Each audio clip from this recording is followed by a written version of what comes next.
reading from the Bhagavad Gita, chapter 4, Transcendental Knowledge, text number 10. So if anyone has it in English or in Russian or any other language, you can follow along. Sita, maybe you can let me know if I'm going too fast.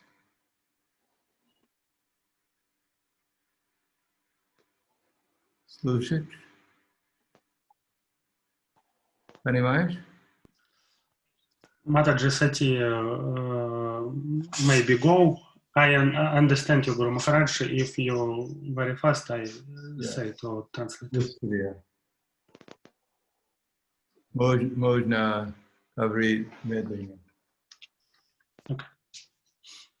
Okay. So I'm going to read the translation of the purport by His Divine Grace A.C. Bhaktivedanta Swami Prabhupada. Vita raga bhaya krodha manmaya mamupashita ahavagana tapasa puta madhavam agata. Switch over when I'm reading.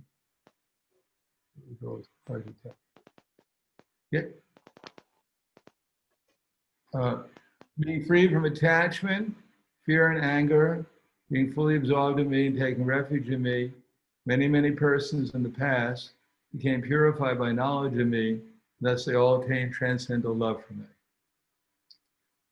Srila Prabhupada's purport. As described above, it is very difficult for a person who is too materially affected to understand the personal nature of the Supreme Absolute Truth. Generally, people who are attached to the bodily conception of life are so absorbed in materialism that it is almost impossible for them to understand how the Supreme can be a person. Such materialists cannot even imagine that there is a transcendental body which is imperishable, full of knowledge, and eternally blissful. The materialistic concept of the body is perishable, full of ignorance, and completely miserable. Therefore, people in general keep this same bodily idea in mind when they are informed of the personal form of the Lord. For such materialistic men, the form of the gigantic material manifestation is supreme. Consequently, they consider the Supreme to be impersonal. And because they are too materially absorbed, the conception of retaining the personality after liberation from matter frightens them.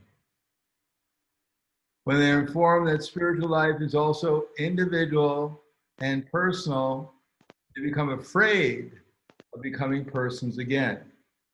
And so they naturally prefer kind of merging into the impersonal void. Generally, they compare the living entities to the bubbles of the ocean, which merge into the ocean. That is the highest perfection of spiritual existence attainable without individual personality. This is a kind of fearful stage of life, devoid of perfect knowledge of spiritual existence.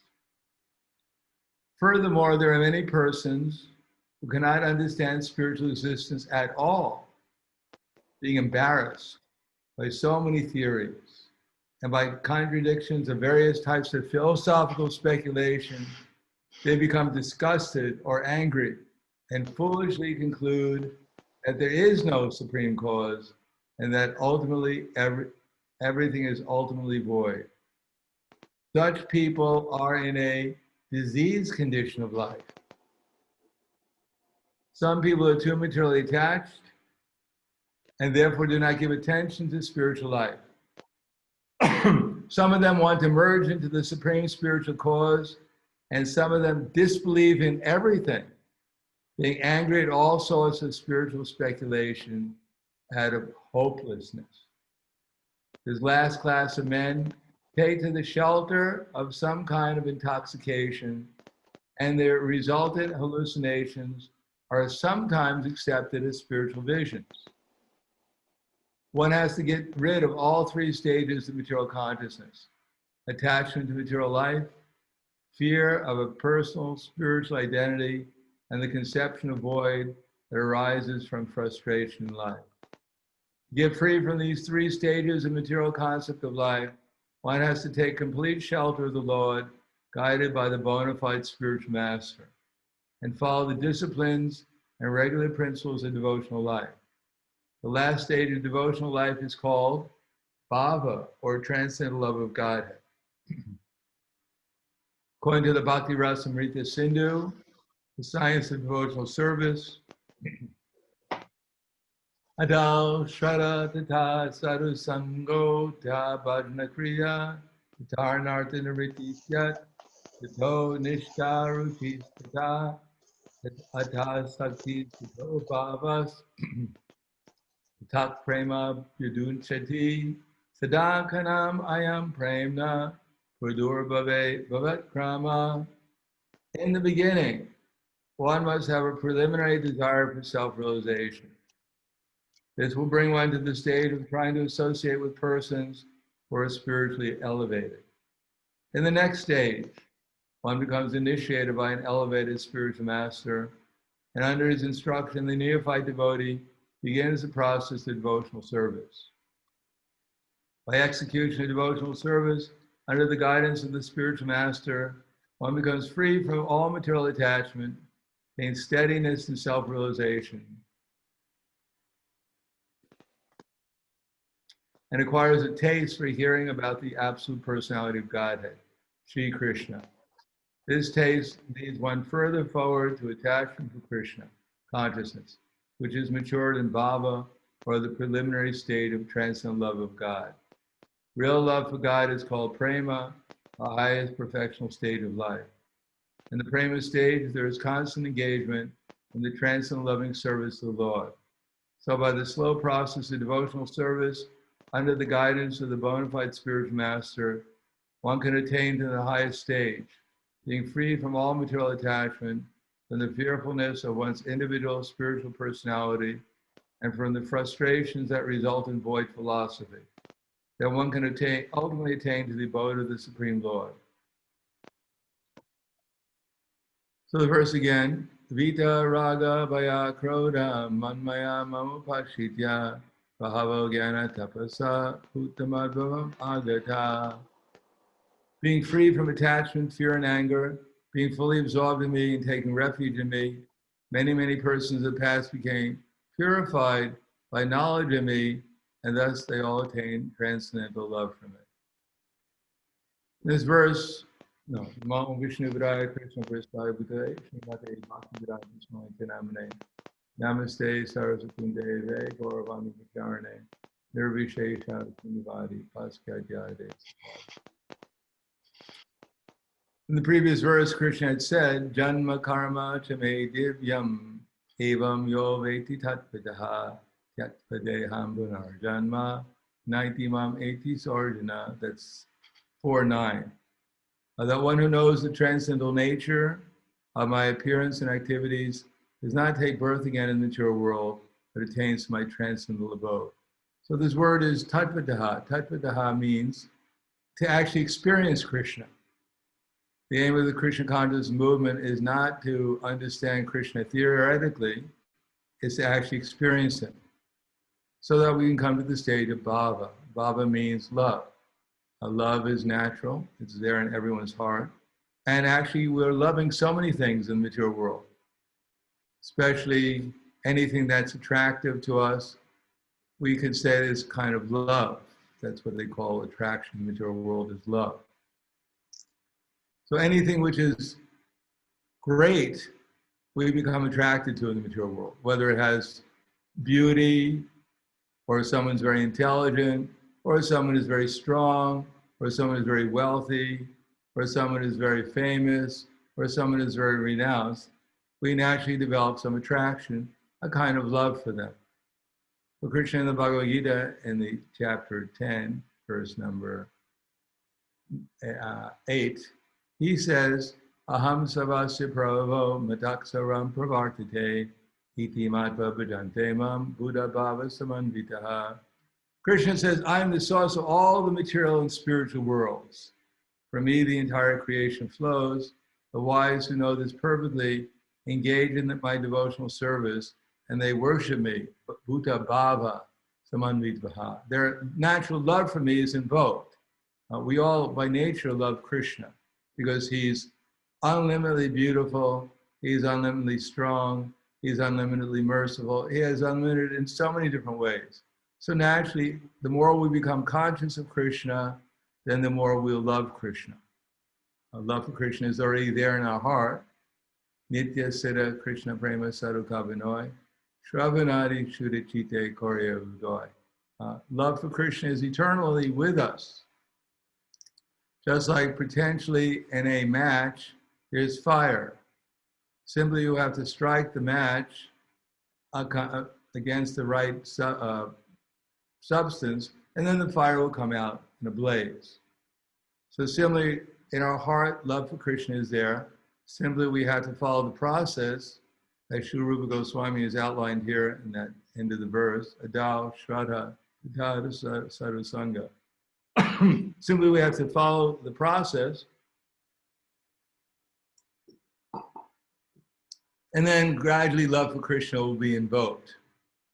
As Krishna reveals himself, then when we become more conscious of Krishna by his mercy, by the mercy of following the process, then naturally we will fall in love with Krishna, or we'll become attracted to Krishna, then we'll become absorbed in Krishna, then we'll fall in love with Krishna, and then our whole existence will be absorbed, it will be merged into Krishna's name, form, quality, and pastimes.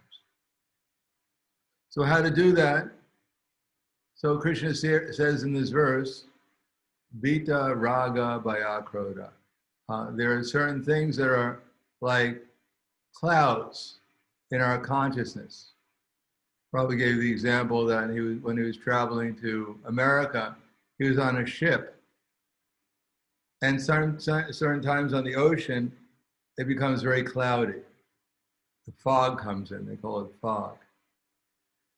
So much fog that the ships on the ocean have to stop, because if they don't stop, they might collide with each other because they can't see anything. Maybe nowadays they have radar, but at that time they had no radar. So they just stop and sound their horns so that no one would crash into them. Only when the sun came up with sufficient strength did the clouds go away, the fog go away, and then one could actually start traveling on the ocean again. Similarly, in our consciousness, it's foggy. And what is that fog? Raga, as it says here, Vita Raga Vaya Krodha. So that fog is raga, attachment, krodha, anger, and Vita Raga and fear.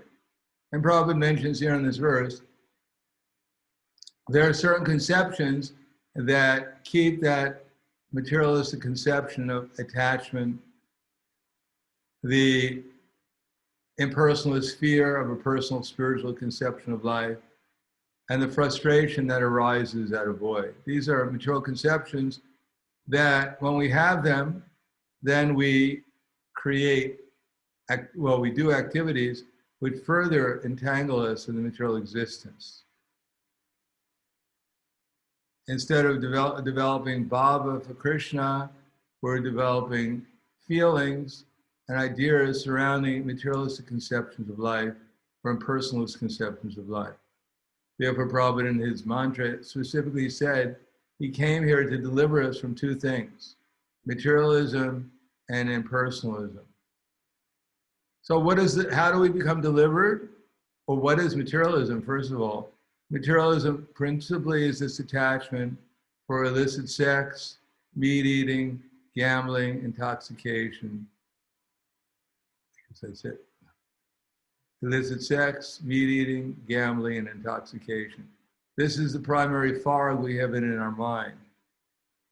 Was Prabhupada said in there was one Bengali saying that if my eyes want to see it, then why should I not see it? So this is the material concept of life. Let me gratify my senses. Why should I not gratify my senses?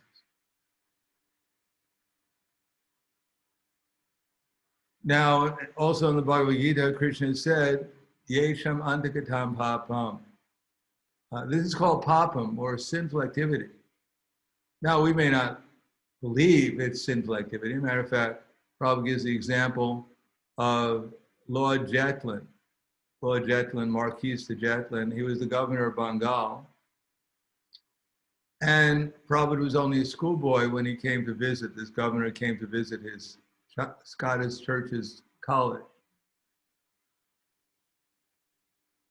Later on, the Marquis went back to England, and one of Prabhupada's godbrothers went to England to preach, and he met the Marquis there. And the Marquis, cultured man, Englishman, Lord, he asked Prabhupada's godbrother, can you make me into a Brahmin? And then the godbrother said, of course, no problem. You just have to follow these 4 principles. No illicit sex, no gambling, no meat eating, no intoxication. And the Marquis said, impossible. So Prabhupada said, here's a learned man, a cultured man, and for him it's impossible to follow these principles.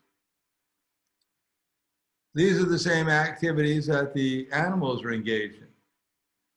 But humanity means, as Krishna says here, tapasya, controlling the senses, rather than serving the senses, being dictated by the senses, controlling them. But that's not possible without jnana, without knowledge.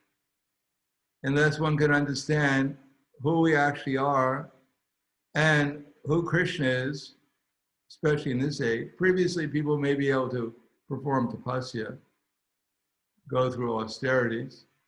Tapasya brahmacharyena, samena cha, damena cha. Spiritual life, humanity begins with tapasya. It's not a question of just spiritual life. And tapasya begins with brahmacharya, celibacy. Now, people may not like that idea, but that's a fact. Unless we can tolerate the urges of the senses, then we're simply servants of the senses.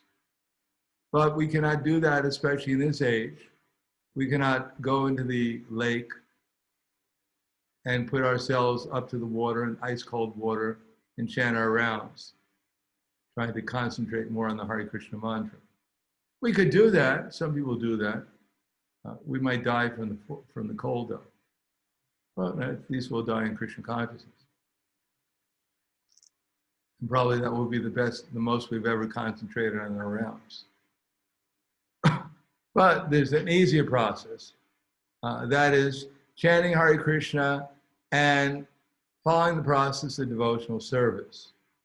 By following the process of devotional service, as Rupa Goswami has given us, that in the beginning there's a little liking, and then we associate with the devotees.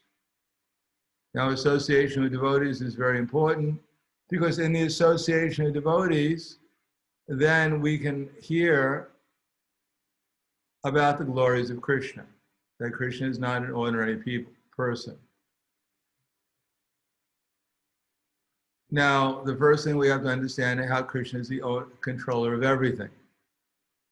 Unless we can accept that Krishna is the controller of everything, he's the proprietor of everything, then we look around and we think, well, Krishna has his abode, perhaps, Goloka Vrindavan, and I have my little room. He has a big abode and I have a little one. But him and myself, we're not the same. He has a bigger abode, but I have a little abode now and it'll get bigger gradually. We don't understand how Krishna is by one plenary portion of Krishna, according to the Brahma Samhita, Andayadasta, Paramanu Chayantarastam. By one portion of a portion of a portion of Krishna, then Krishna has expanded himself into every atom. That we're thinking this is my body, but Krishna, it's actually Krishna's body. He's in every atom, even in our body. He's in our heart, giving us remembrance, knowledge, and forgetfulness of all living entities all over the universes, the unlimited universes. So Krishna is not some ordinary personality. He's the unlimited supreme person. Unless we can understand Krishna, if we can understand Krishna's glories, then Buddha Bhava Samanvitaha. Then naturally we'll become attracted to him. And naturally our activities will also change. So this is called jnana. And if we have this knowledge, then when our senses are demanding, now it's time to do this, now it's time to see this, now it's time to think this, think of sense gratification, perform sense gratification, feel about sense gratification, then we'll realize that this is simply the illusory energy trying to allure me again so that I'm being distracted from my actual relationship with Krishna. So this is a very important point. Apurimanam achala patishtam samudram apa pravishanti yadva. Shastra, scripture, is telling us about Krishna. Not only Krishna somewhere out in the spiritual world, playing with the cowherd boys and the calves and the gopis. No, the scripture is also telling us about Krishna in our own room, in our own heart, in the hearts of all living entities, throughout society, everywhere. And how we can work in such a way as that our activities become spiritually tapasya. Tapasya doesn't mean that we have to, as I said, we have to undergo severe austerities as they did in previous ages, like Dhruva Maharaj. Luckily, we don't have to eat a little kapita fruit every third day for the first month. And then the second month, we can eat dry leaves falling from the tree. And then for the third month, we can drink a little water every 9th day. And then after that, we can take one breath of air every 12th day. We can't even imagine performing any austerity which is close to that. If we have to fast on Janmashtami, we're about to faint. We're praying to Krishna for the time to go quicker. So our tapasya is chant Hare Krishna. Hare Krishna, Krishna Krishna, Hare Hare, Hare Rama, Rama Rama, Hare Hare. And if we learn how to pay attention, because what is our association with the devotees? What are we trying to actually achieve by hearing our classes and associating with the devotees? How to become more enthusiastic in whatever we're doing for Krishna, and how to do it with more concentration and steadiness. How to focus our attention and give our love to Krishna. That's all we're trying to learn. We don't have to learn a million details about Krishna's pastimes. We don't have to learn 100 verses every day. We just have to learn how to become more sincere in devotional service, how to become more steady, how to become more enthusiastic, how to focus our attention and give our love to Krishna more. Or in other words, how to do our service, whatever service we're doing for Krishna, with more care and attention. Krishna, he's not indifferent. All he's waiting for us is to do something to please him. And even more important than trying to please him directly is to try to please his devotee. Because if the devotee is pleased by what we're doing, then Krishna becomes obligated to fulfill our desires, especially for spiritual advancement. Because Krishna is very receptive to his devotees, so whatever his devotees are desiring, Krishna reciprocates with them. If they're well-wishers of ourselves, then Krishna will automatically or naturally reciprocate and fulfill our desires for spiritual advancement. So especially important is become a servant of the servant of the servant of Krishna, and try to perform this tapasya of chanting Hare Krishna, and at the same time, try to tell others about Krishna. Try to assist Chaitanya Mahaprabhu's mission in spreading Krishna consciousness. So that's tapasya. In order to do that, we have to control our minds. Prabhupada was especially appreciative of the devotees who would go out in all kinds of austere conditions, cold weather, rain, whatever it might be, and try to distribute transcendental literature. Because right now we have a Prabhupada marathon, and of course, there's other conditions, such as this lockdown, which is pretty across the world, which makes sometimes it's difficult, as if it wasn't difficult enough to go out and distribute Prabhupada's books, makes it even more difficult. But still, whatever we can do in distributing Krishna consciousness to others, Krishna will appreciate. Even if we are not distributing books, but at least whoever we meet, if we think about how we can help them understand Krishna's glories, so they can develop bhava for Krishna, some appreciation for Krishna, then Krishna will be very pleased with us. So this tapasya is meant for human beings. We cannot expect that the animals are going to go out with a book bag and distribute Prabhupada's books. We can't expect that persons who are engaged in sinful activities will become inspired to spread this Krishna consciousness movement. It's up to the human beings who have some humanity to understand this necessity of becoming conscious of Krishna through this tapasya that Prabhupada has given us. And Prabhupada said, what kind of tapasya is? What is the big austerity we're doing? Dancing, chanting, and feasting. If it's such a great thing, it's too difficult to dance, chant, and feast, then it's very difficult to find any easier process. But this will bring us to the platform of becoming into the platform of humanity, and from there our natural love for Krishna can be developed. That my business is that I'm a spiritual soul, and my business is to serve Krishna. So we only have two things we have to ask in this life. What is our business, and how's business? Very simple.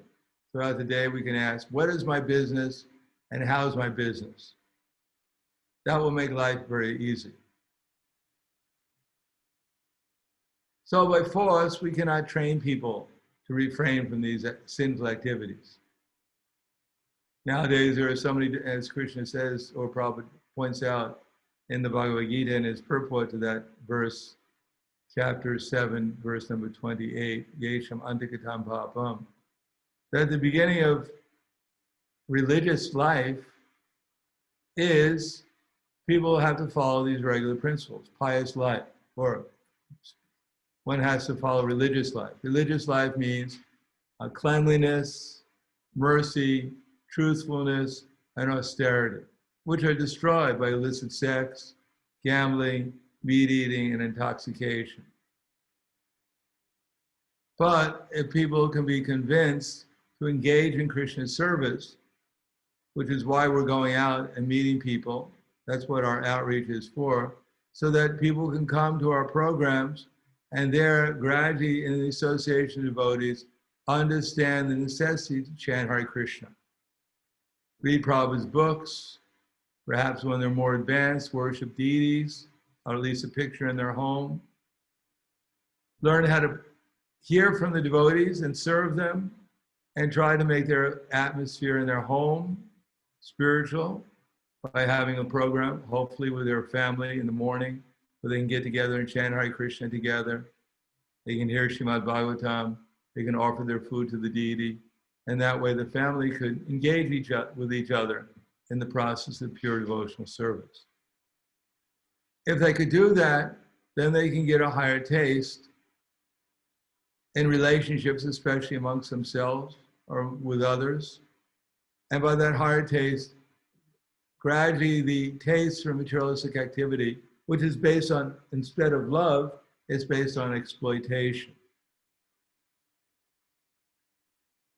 Actually, everyone's afraid of death in the material world, according to Srimad Bhagavatam.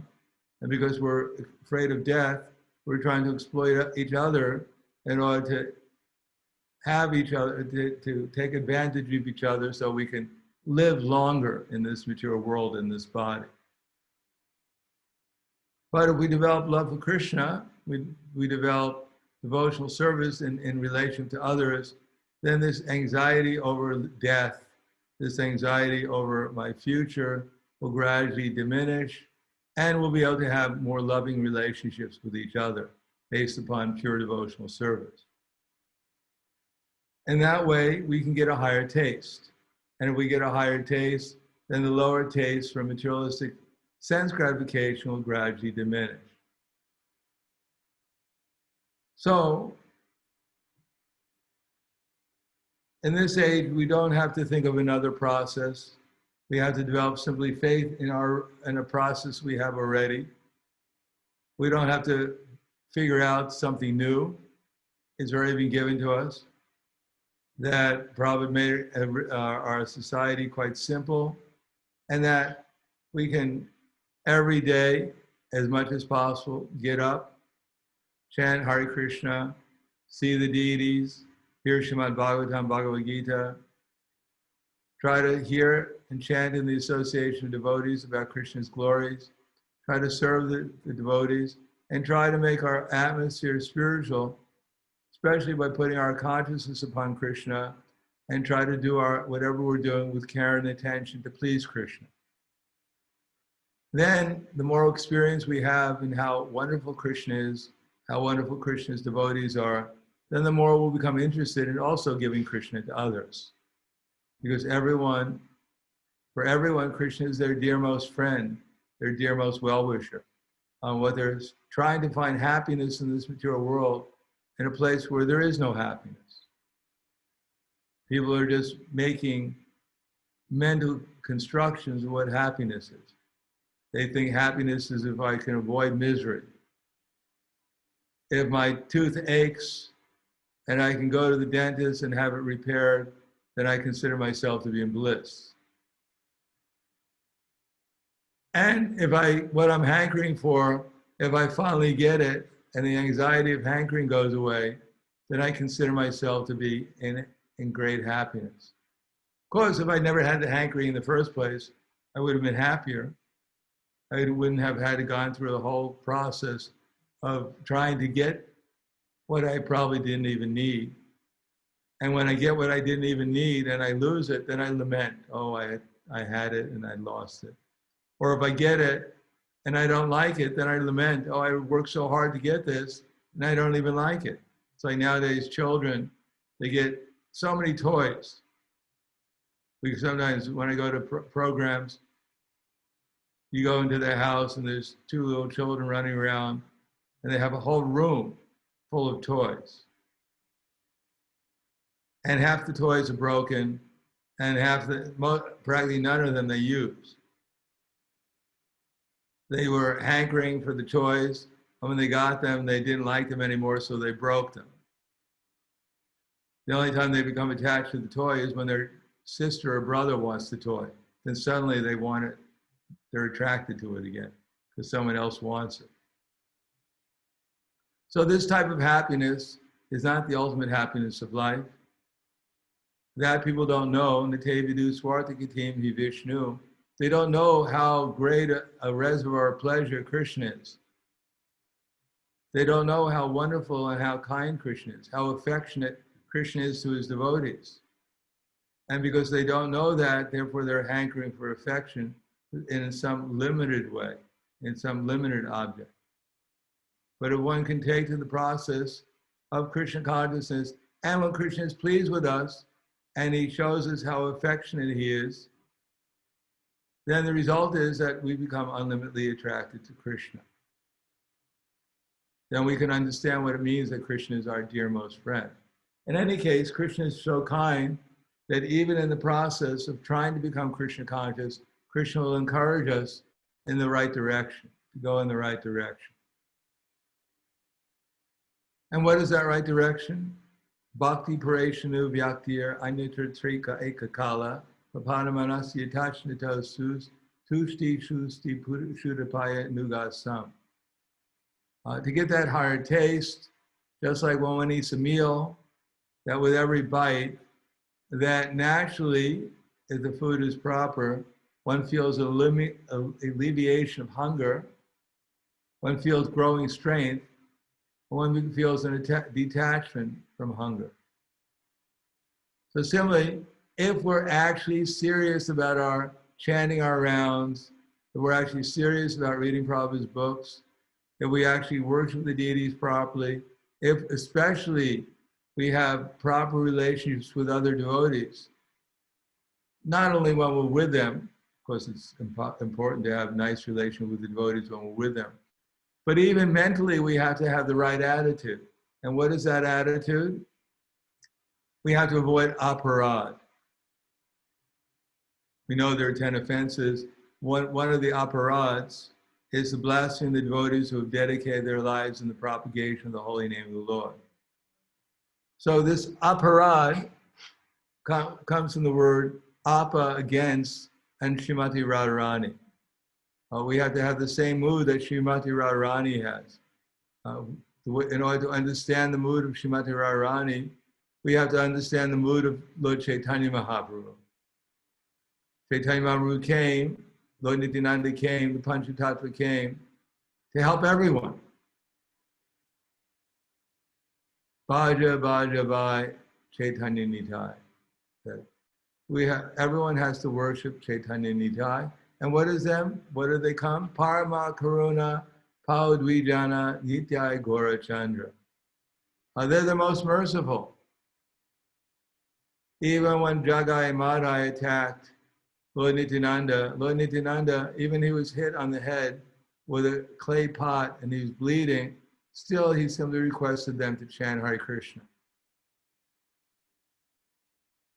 Even when Chaitanya Mahaprabhu in great anger came to kill Jagai and Madhai because they had attacked his dear most Lord Nityananda, still Lord Nityananda told Lord Chaitanya that, I believe it was Madhai or Jagai, had actually tried to prevent his brother from attacking Lord Nityananda.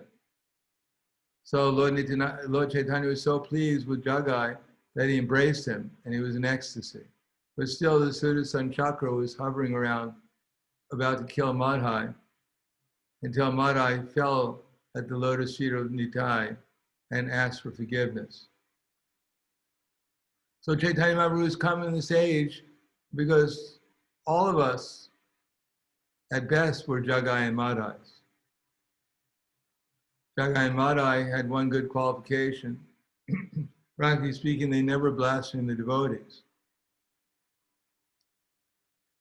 And by Lord Nityananda's mercy, they got the opportunity to chant Hare Krishna and take shelter of Lord Chaitanya Mahaprabhu. So we also have to develop that same mentality. There are so many devotees even. A lot of times nowadays, we're not so much into outreach.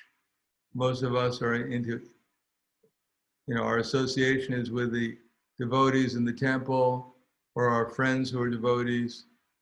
So we have to be especially careful that we have the right attitude towards the devotees. We have to understand that Chaitanya Mahaprabhu, who's the Shri Krishna Chaitanya Radha Krishna Nahi Anya, that everywhere he looks, he wants to give mercy. He doesn't think that this is my friend, this is my enemy. He simply thinks that this is the object of my mercy. So Lord Rupa Goswami has told us that in our relationship with the devotees, the minimum attitude that we have to have is that we have to respect them within our mind. And we have to become their well-wisher. Even if they're not our well-wisher, even if they seem to be deviating from the process that Prabhupada has given us, that Chaitanya Mahaprabhu has given us, even if they don't seem to understand very well what the process is, even if they don't follow very strictly, still, at least within our mind, we have to respect them because we have to be the well-wisher of them, hoping that they make some advancement in Krishna consciousness. And we should, at least within our mind, be trying to encourage that rather than criticize them, rather than to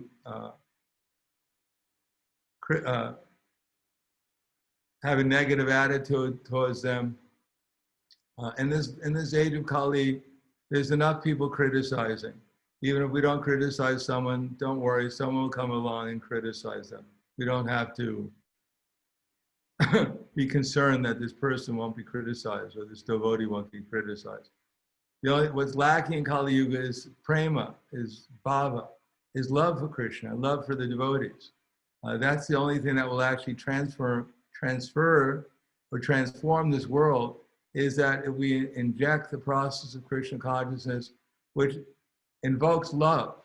So there's some love, appreciation, there's some desire to assist the devotees within our hearts. That will make a change in Kali Yuga. Criticizing, feeling negative against the devotees, whatever, is not going to help us, and it's not going to help the devotee. It won't help anything. But if we want to make a positive change in this world, then we also have to follow the process. And the process not culminates, but will bring us to the platform of at least appreciating the devotees. And if we can do that, then our appreciation for the process of devotional service will also increase.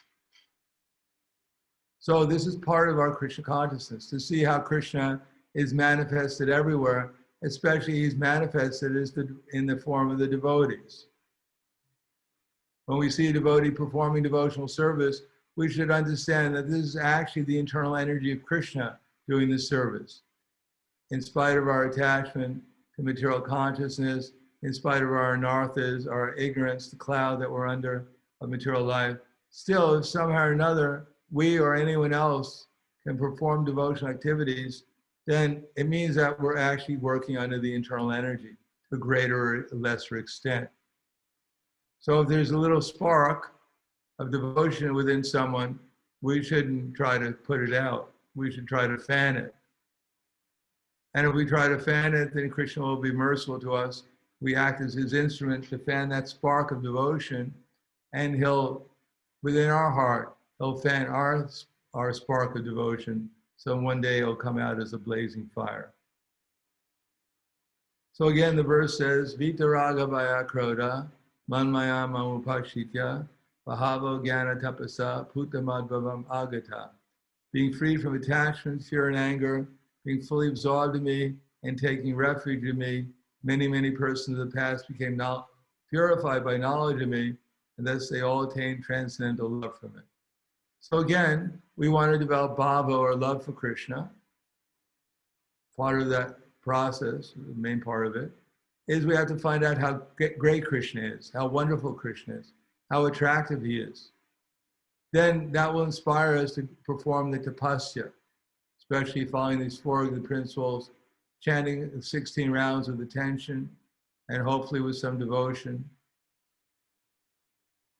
And going through the tapasya of tolerating our minds and not accepting every nonsense thought that our mind comes through, except try to find accept the devotional thoughts, the devotional inspirations coming from higher devotees, accept those as real, and accept the other thoughts as simply products of the foggy mind, my foggy consciousness, trying to distract me from my real purpose of life. As soon as we accept the real thoughts, the real state of consciousness that we're supposed to be in, immediately Krishna will reciprocate with us. He'll become pleased with us. It doesn't require great tapasya. It simply requires hearing and hearing the right ideas from the right source about Krishna and Krishna consciousness, doing the right activities. And when Krishna sees that, then he'll inspire us, he'll purify us, and gradually we'll come to the actual natural state of our original Krishna consciousness. So I'll stop there for now. Any questions or comments?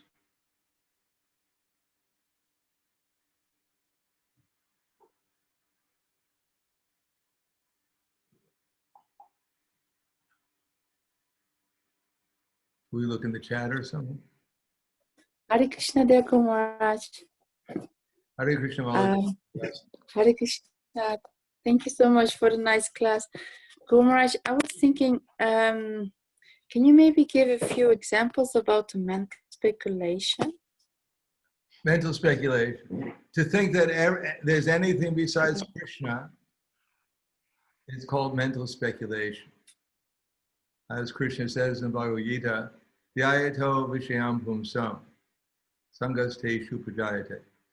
That as soon as we forget our relation with Krishna, as soon as we become bored and want to find some happiness somewhere, as soon as we start thinking, what will make me happy?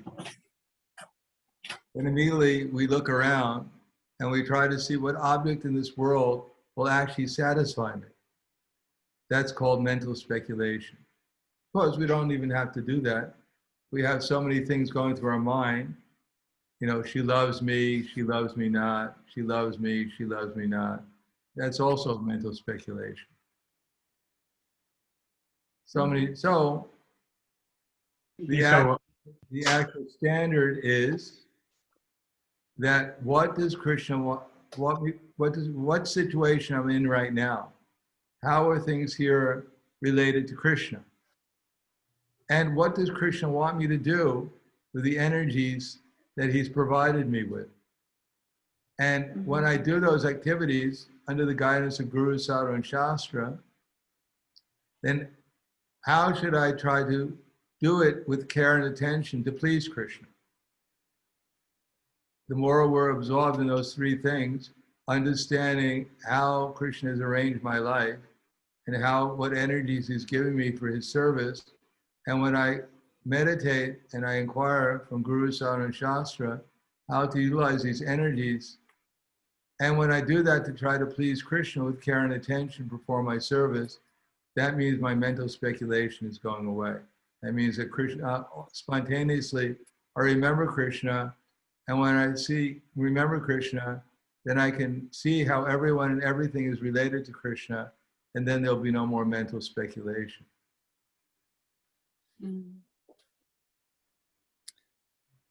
Thank you so much. Hare Krishna. Thank you. Anything else? Hare Krishna, Guru Maharaj. Anna Bolhina from Tula have a question. I have a question for Guru Maharaj. How much psychology is needed by devotees? Sometimes it seems to me that some of the problems in the relationships of devotees are due to the fact that they neglect psychology. At the same time, some devotees, psychologists are too worried about it. Is it possible to improve your character with the help of psychological training, and is it worth trying to do it? Can this be done for Krishna? Who asked the question? Анна, не могли бы вы, пожалуйста, поднять руку, показаться Гуру Махараджу, чтобы он вас увидел? Julian Yatra, did you ask? Hare Krishna, please accept my obeisances. Hare Krishna. What kind of psychology are you talking about?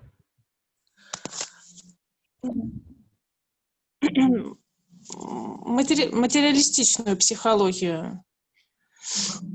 That was my major in college, psychology. So there are unlimited numbers of psychology, from experimental psychology, which I studied, which was called behavioral modification, B.S. Skinner, to developmental psychology, clinical psychology, to many different varieties of psychology. But ultimately, Krishna conscious psychology in Bhagavad Gita is the most helpful for overcoming our problems. For instance, in Bhagavad Gita, Krishna says, Udarat atmanatmanam atmanam amvasarayat atmaiva yatmano bandura atmaiva ripur atmanaha. A man must elevate himself by his own mind, not degrade himself. The mind is the friend of the conditioned soul and his enemy as well. So to elevate the mind, we have to put it on Krishna. Now, of course, so if one is in the mode of ignorance, if he's trying to come to the platform of passion, that's a kind of elevation also. Or for one who's in passion, he tries to come to goodness, that's certainly elevation. But in this age, it's not very practical.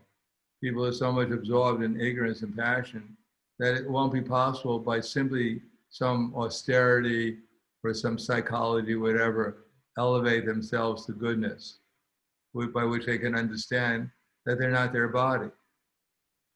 If one does not understand that he's not their body, all this psychology is like trying to teach an animal how to control their mind.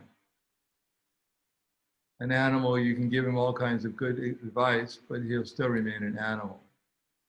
So unless one can understand that we're eternal spiritual souls and that our business is to engage our body, mind, and words in Krishna's service, then all the psychology is compared to, in the Srimad Bhagavatam, that yasyasti bhakti bhagavata kinchana savaraganas tatra samastate sura harabhaktasi kutamaha gunan manorate nasati davato mahi. That the idea is, if one is trying to do the right thing in the material world, and many people are trying to do the right thing, but they don't know what the right thing is. They want to control their minds. They want to be nice to people, but they don't know who they are. They don't know who people are. They don't even know who the animals are. They don't know really anything. They're in ignorance. And therefore, they may put on some good manners. They may put the spoon and the fork in the right place on the table. But after all, they're hovering on the mental platform because they're in ignorance. And after some time, when the situation becomes stressful, then their animalistic propensities will manifest themselves. Prabhupada gives the example of, if you put a dog on a throne, you may put him a crown, and the dog may be, honored as the king. But when he sees a bone on the ground, he'll jump for it. So unless one is actually trained up in Krishna consciousness to fix the mind upon Krishna, to see everyone and everything in relation to Krishna, to understand how the material nature is actually working, that kind of psychology will be helpful. These other kinds of psychology, especially in this age, may temporarily bring people from restraining unrestrictedly from gratifying their senses, but generally it proves to be a failure in the long run. And at least when I went to college, psychology was not geared towards restraining people from sense gratification. Psychology was utilized as a support to justify sense gratification. Because psychology, at least the one I studied, reduced everyone to an animal who was simply getting stimuli and giving responses accordingly. And therefore, it was used to justify unrestricted, unconsidered sense gratification. That you're just an animal. When you see the senses, then you simply try to obtain them to gratify your senses. Or as they say, if it feels good, then do it. Therefore, this psychology, when psychology was introduced to the universities, in general, because there are types of psychology which are a little bit more spiritually friendly, but for the majority of the psychologies which are introduced, they're more or less justifications for sense gratification and mental speculation, and not very helpful. On the other hand, Bhagavad Gita has the topmost psychology. And if one can understand the psychology of Bhagavad Gita, then one can actually put the mind in the right place, the activities in the right place, one's understanding in the right place, one's determination in the right place, so that one can get out of the bodily concept of life and realize Krishna as the most attractive Supreme Person who we have an eternal relationship with. Did you study psychology? Are you studying psychology?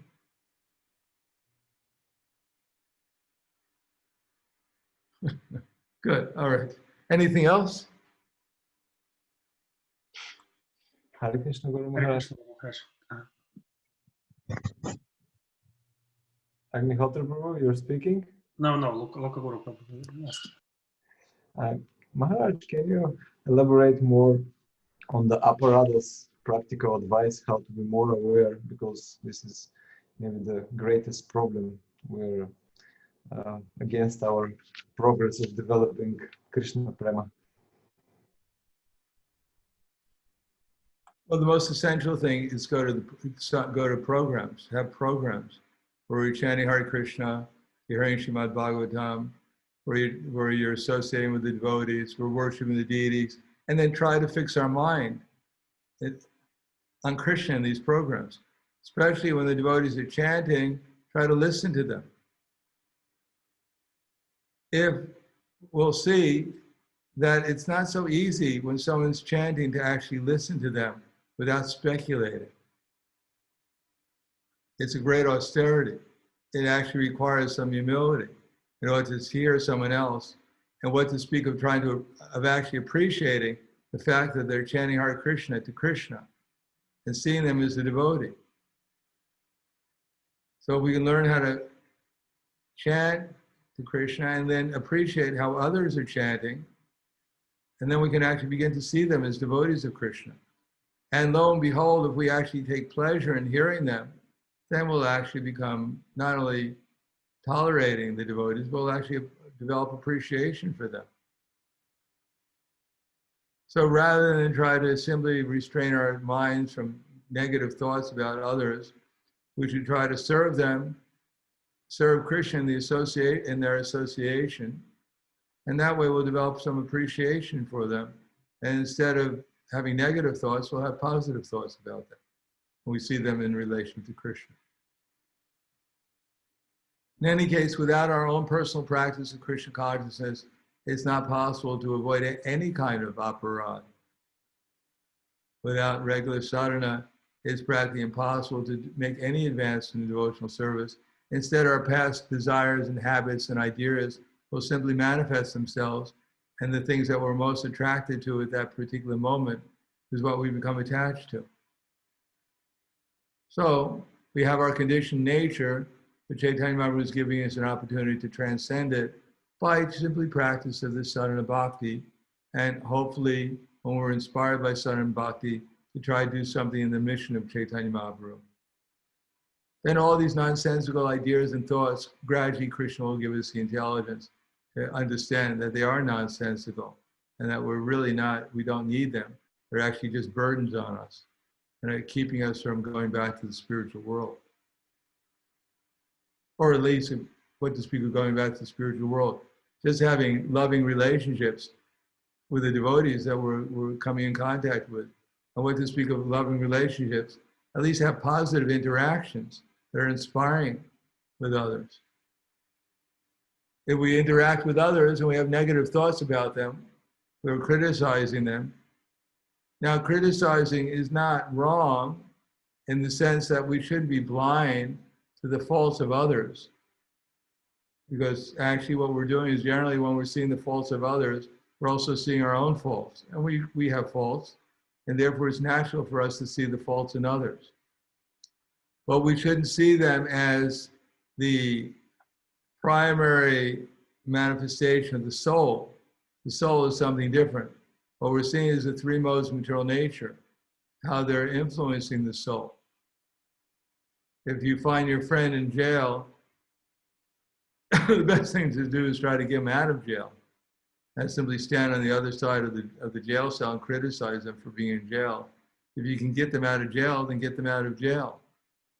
So when we see devotees conditioned by the modes of material nature, instead of criticizing that they're conditioned by the modes of material nature as if we're completely free, instead we should think about how we can help them get out of these modes of material nature.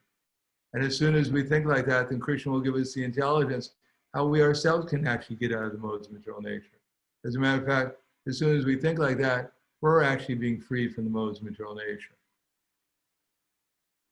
So we have to develop the same vision, the same feeling, the same understanding that Krishna has towards others.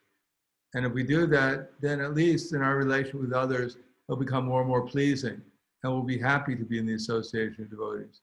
Matter of fact, we won't be able to live without the association of devotees.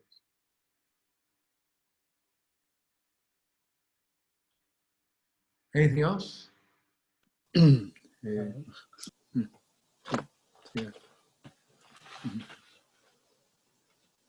No, I can speak it. Maharaj Prahladananda Swami, Haribol Maharaj. Maharaj, ¿le puedo hablar en español? Por supuesto. Ya.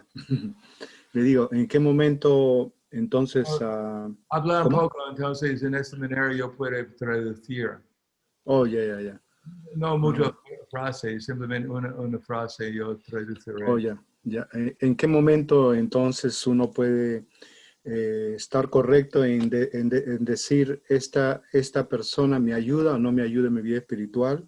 Si ese es algo incorrecto, pensar de esa manera, evitar la asociación o cuándo tomarla, algo así. In what moment can we understand that someone is helping us, not helping us advance in spiritual life? Yeah. Yeah, everyone is helping us in spiritual life. ¿Entiendes inglés? Yeah. Everyone is helping us in spiritual life. We may not realize it, but those who are praising us or even assisting us are certainly helping us in spiritual life and encouraging us.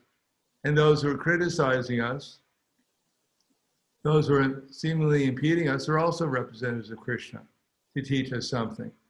So what Krishna is trying to teach us may take some intelligence, but we shouldn't see that anyone is acting outside of Krishna's desire. Not a blade of grass moves without Krishna's desire.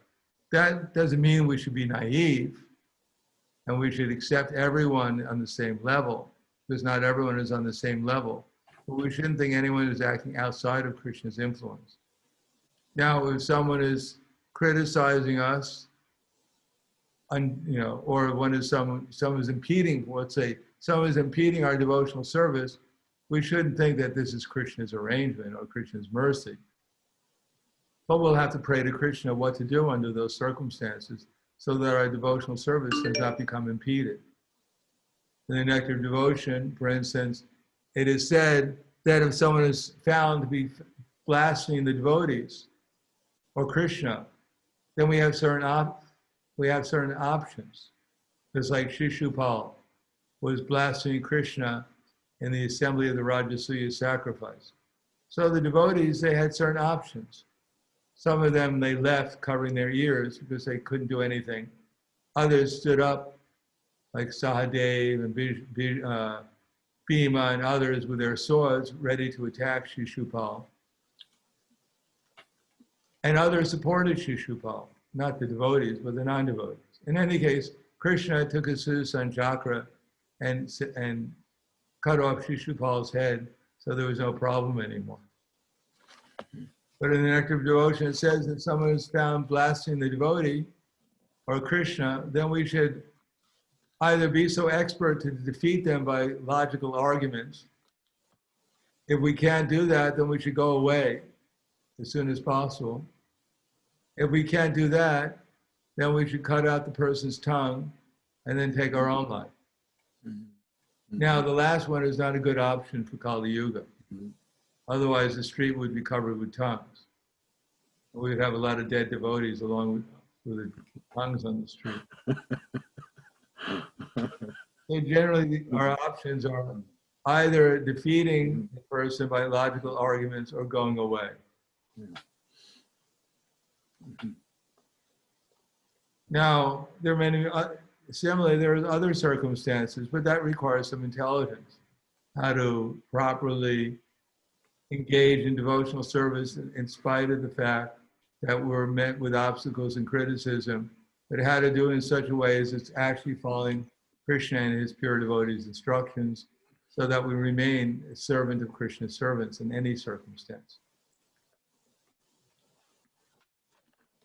Okay, I think we're going to stop here. Thank you, Maharaj. Nice to see so many devotees here today. And we wish you Hare Krishna. We wish you a Merry Krishna and a happy Hare Krishna. Srila Prabhupada. Hare Krishna. Hare Hare Krishna, dear Guru Maharaj. Hare Thank you Krishna. so much for your Loka Guru and Sudam. Hare Hare Krishna.